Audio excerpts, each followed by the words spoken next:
Assalamualaikum warahmatullahi wabarakatuh. Perkenalkan, saya Zaini Rahmah dari kelas R6F dengan NPM 2020215184. Saya akan menjelaskan pemahaman tentang tema-tema berikut. Yang pertama, pengertian akhlak dan keutamaannya. Kemudian, adab atau etika belajar dalam Islam. Yang ketiga, etika beragama, berbangsa, dan bernegara dalam Islam. Dan yang terakhir, pengertian musyawarah dan etika berdemokrasi dalam Islam.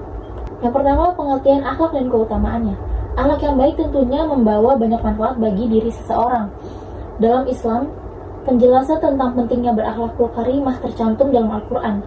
Arti akhlak dalam Islam erat kaitannya dengan tingkah laku seseorang. Tingkah laku kita dalam kehidupan sehari-hari dapat mencerminkan akhlak yang dimiliki, sebab arti akhlak sudah melekat dalam diri seseorang yang mana termasuk sifat dan watak. Karena itulah kalian tentu cukup familiar mendengar kalimat kepribadian seseorang merupakan cerminan akhlak mereka. Dalam Islam dikenal dengan dua macam akhlak, yakni terpuji dan tercela. Untuk tahu penjelasannya mengenai arti akhlak dalam Islam beserta macam-macam dan keutamaannya, mari dengarkan penjelasan dari saya. Arti adab dalam Islam. Adab sopan santun dalam kehidupan bermasyarakat termasuk salah satu contoh akhlak yang terpuji yang dimiliki oleh seseorang. Dalam Islam dikenal dengan akhlakul karimah, di mana arti akhlak tersebut adalah akhlak terpuji yang hendaknya dimiliki oleh setiap muslim. Apalagi anjuran untuk berakhlakul karimah sudah dijelaskan di sejumlah ayat Al-Quran dan hadis. Namun, apakah kalian sudah tahu arti dari akhlak dalam Islam? Di dalam Islam, arti akhlak dapat mendorong munculnya perbuatan dan hubungan antara Allah, sesama manusia, dan alam semesta. Menurut tokoh besar dalam agama Islam yakni Imam Al-Ghazali menjelaskan mengenai pengertian akhlak, yakni salah satu sifat yang sudah melekat dalam jiwa manusia. Sifat tersebut bisa memicu perbuatan yang mudah dilakukan tanpa pertimbangan pemikiran lagi. Dapat dikatakan juga bahwa akhlak yang dimiliki seseorang merupakan sifat atau watak dari bawaan diri mereka masing-masing. Di dalam Islam dibagi beberapa macam akhlak yang penting untuk kalian ketahui. Yang pertama itu ada akhlak mahmudah. Akhlak mahmudah adalah akhlak yang terpuji yang dimiliki oleh seseorang. Dibilang akhlak terpuji karena itu sangat penting bagi seorang muslim memiliki akhlak mahmudah dalam kehidupan sehari-hari. Dalam praktik kehidupan sehari-hari, akhlak mahmudah dapat digolongkan beberapa kategori, yakni kejujuran, tingkah laku yang baik, malu, rendah hati, murah hati, dan kesabaran. Kemudian ada akhlak majmumah. Kebalikan dari arti akhlak mahmudah. Akhlak majmumah ini berarti akhlak tercela atau buruk. Karena tergolong sebagai akhlak yang tercela, sudah sewajarnya lah seorang muslim menghindarinya. Sementara itu beberapa kategori akhlak majmumah tersebut yakni bergosip, mencuri, dengki, iri hati, kemudian menganiaya sesama, dan banyak hal lain yang merugikan orang lain seperti itu. Kemudian ada adab dan etika dalam Islam. Islam dikenal sebagai agama yang menjunjung tinggi adab, etika, dan kesopanan.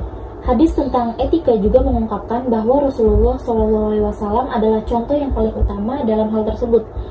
Etika juga sering berkaitan dengan adab dalam Islam, sebab ketika menjadi aturan bersosial yang ditunjukkan dalam akhlak yang akan melekat adalah pribadi dalam diri seseorang.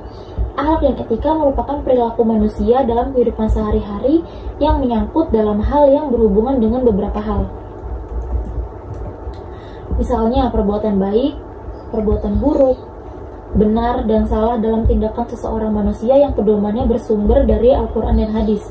Sedangkan etika yang bersumber dari hasil budaya dan adat istiadat suatu tempat yang berlaku dalam suatu masyarakat. Etika adalah konsep penilaian sifat, kebenaran, atau kebaikan dari tindakan sosial berdasarkan kepada tradisi yang dimiliki oleh individu maupun kelompok. Dalam Islam, Nabi Muhammad SAW sebagai penutup para nabi diutus oleh Allah Subhanahu Wa Taala untuk menyempurnakan akhlak. Pembelajaran, penerapan, dan pembiasaan akhlak sejak dini akan mempengaruhi karakter pada diri seseorang yang sesuai dengan etika dan norma yang berlaku pada masyarakat. Akhlak juga memberikan gambaran kepada manusia tentang sesuatu yang baik dan buruk, serta sesuatu yang halal dan haram. Etika dan proses belajar manusia memiliki hubungan yang saling terkait. Pada satu sisi, belajar sebagai kegiatan manusia merupakan aktivitas yang memerlukan norma-norma moral tentang bagaimana seharusnya belajar dalam bingkai karakter dan ciri khas manusia yang demikian unik. Di sisi lain, etika sebagai pemikiran manusia tentang baik atau buruk sangat diperlukan untuk merefleksikan kegiatan belajar manusia setiap saat. Nilai-nilai dan ide tentang kegiatan belajar yang berlaku secara umum perlu dikaji secara rasional, kritis, mendasar, dan sistematis. Kemudian etika pelajar dalam proses belajar. Menurut Imam Al-Ghazali dalam kitabnya Ihya Ulum Ad-Din, kewajiban seorang pelajar ada beberapa macam, yaitu yang pertama, menyucikan diri dari akhlak tercela dan sifat buruk terlebih dahulu, karena ilmu merupakan bentuk peribadatan hati, sholat rohani, dan pendekatan batin kepada Allah. Yang kedua, mengurangi kesibukan duniawi, menjauhkan diri dari keluarga dan kampung halaman, karena semua itu dapat memalingkan konsentrasi belajarnya, sehingga kemampuan menguasai ilmu yang dipelajari menjadi tumpul. Kemudian yang ketiga, jangan sombong terhadap ilmu dan menentang guru, melainkan bersedia patuh dalam segala urusan dan bersedia mendengarkan nasihatnya. Kemudian yang keempat, bagi penuntut ilmu pemula, hendaknya menghindarkan diri dari mengkaji variasi pemikiran dari tokoh, baik menyangkut ilmu-ilmu duniawi maupun ilmu-ilmu ukhrawi, sebab hal ini dapat mengacaukan pikiran, membuat bingung, dan memecah konsentrasi. Kemudian yang kelima, tidak mengabaikan suatu disiplin ilmu apapun yang teruji, melainkan bersedia mempelajarinya hingga tahu akan orientasi dari disiplin ilmu yang dimaksud. Kemudian tujuan belajar pelajar adalah membersihkan batin dan menghiasinya dengan kebaikan serta mendekatkan diri kepada Allah. Yang terakhir, mengetahui relasi ilmu-ilmu yang dikajinya dengan orientasi yang dituju, sehingga dapat memilah dan memilih ilmu mana yang harus diutamakan. Tema selanjutnya yaitu etika berbangsa dan bernegara dalam Islam. Terkait hubungan manusia dalam berbangsa dan bernegara, pertama, Islam memerintahkan kepada orang beriman agar taat kepada Allah Subhanahu wa taala, taat kepada Rasul-Nya, dan taat kepada pemerintah. Hal ini dijelaskan dalam Al-Quran surat An-Nisa ayat 59, yang artinya, hai orang-orang yang beriman, taatilah Allah dan taatilah Rasul-Nya, dan ulil amri di antara kamu. Kemudian, jika kamu berlainan pendapat tentang sesuatu, maka kembalikanlah ia kepada Allah atau Al-Quran dan Rasul kepada sunnahnya. Jika kamu benar-benar beriman kepada Allah Subhanahu wa taala dan hari kemudian, yang demikian itu lebih utama bagimu dan lebih baik akibatnya. Ayat tersebut mengandung tentang prinsip-prinsip kesejahteraan umat Islam, khususnya dalam urusan kekuasaan pemerintahan. Prinsip tersebut adalah yang pertama, taat kepada Allah sebagaimana tercantum dalam Al-Quran. Yang kedua, taat kepada Rasul sebagaimana terdapat dalam sunnahnya yang sahih. Yang ketiga, taat kepada pemegang kekuasaan selagi mereka bagian dari kaum muslim dan selama pemerintahnya tidak bertentangan dengan Allah dan Rasul-Nya. Yang keempat, mengembalikan kepada Allah atau Al-Quran dan kepada Rasul pada sunnahnya jika terjadi perselisihan. Islam mengatur pentingnya persatuan dan kesatuan kehidupan berbangsa dan bernegara. Negara adalah tempat di mana suatu bangsa tinggal dan hidup, sehingga tentram atau tidaknya atau nyaman atau tidaknya sangatlah tergantung dari kondisi persatuan dan kesatuan. Negara yang persatuan dan kesatuannya kuat akan cenderung dalam kondisi yang aman dan tentram. Oleh karena itu, dalam Islam, persatuan dan kesatuan menjadi hal yang sangat penting bagi kehidupan manusia. Al-Quran menjelaskan tentang pentingnya persatuan dan kesatuan dalam kehidupan berbangsa dan bernegara, sebagaimana yang tercantum dalam Al-Quran surat Al-Imran ayat 103 yang artinya, dan berpeganglah kamu semua kepada tali atau agama Allah, dan janganlah bercerai-berai. Ayat tersebut menjelaskan kepada kita agar kita senantiasa berpegang teguh kepada ajaran-ajaran Allah atau ajaran agama Islam yang menjadi pijakan utama dalam menjalani kehidupan di dunia, dan Allah memerintahkan kita untuk memperkuat tali persaudaraan dan kesatuan untuk menghindarkan diri dari segala perpecahan yang sangat berdampak bagi kehidupan manusia itu sendiri. Islam memerintahkan kepada orang beriman untuk membela tanah air. Tanah air yang menjadi tempat hidup untuk mencari penghidupan harus dibela, bahkan membela tanah air merupakan bagian dari beriman. Dengan kata lain, membela tanah air adalah bagian dari konsekuensi keimanan seseorang.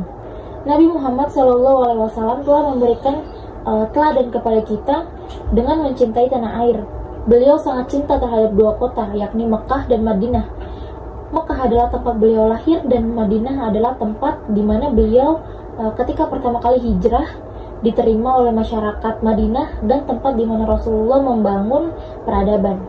Dalam kondisi apapun, Allah Subhanahu wa Ta'ala memerintahkan kepada umat Islam untuk senantiasa berakhlak yang baik, termasuk dalam kehidupan berbangsa dan bernegara. Secara garis besar, setidaknya ada 3 etika seorang muslim dalam kehidupan berbangsa dan bernegara. Yang pertama, menegakkan keadilan dan kebenaran. Yang kedua, menegakkan nilai-nilai kemanusiaan. Yang ketiga, mewujudkan kemaslahatan umat.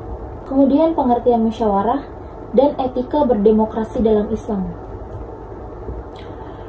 Penelusuran terhadap Al-Quran yang bertemakan musyawarah atau demokrasi menunjukkan bahwa terdapat 3 ayat Al-Quran yang akar katanya merujuk kepada musyawarah.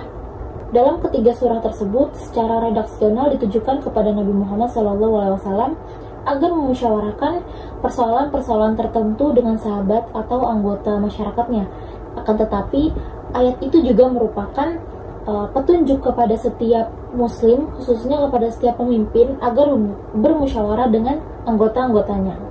Ibnu Atiyah mengatakan bahwa musyawarah termasuk salah satu kaidah syariat dan ketetapan hukum. Pemimpin yang tidak bermusyawarah dengan ahli ilmu dan agama, maka ia wajib diberhentikan. Tidak ada yang menyalahi hal itu. Dengan demikian, musyawarah termasuk salah satu ketetapan hukum yang tidak boleh ditinggalkan. Kemudian, ada yang membantah pendapat yang mengatakan bahwa musyawarah itu tidak wajib.